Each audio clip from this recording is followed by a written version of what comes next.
असलामुअलैकुम दोस्तों, की हाल है? ठीक है, होर सुनाओ सब खैर? चलो चलने अज तुहानू खाने जहाँ शेरू नू बाहर लैके जाना खुले मैदाना च। हाँ, इनू पूरी दिहाड़ी पट्ठे घट्ट पाए ने। हुण मेरी सलाह इनू पानी शानी डालिया, हुण पानी पिया पींदा साडा शेरू।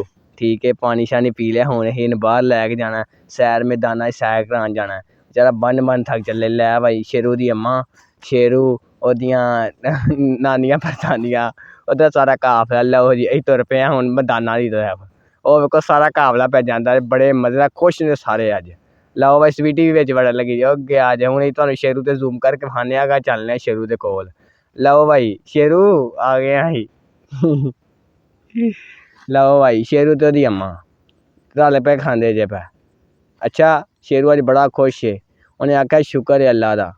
वेखो नाले कुदरत दे नज़ारे, मैदान दे विच जानवर अपने मजे नाल खांदे ने, मजे करदे ने, यशी करदे ने। शेरू अज्ज बड़ा खुश है।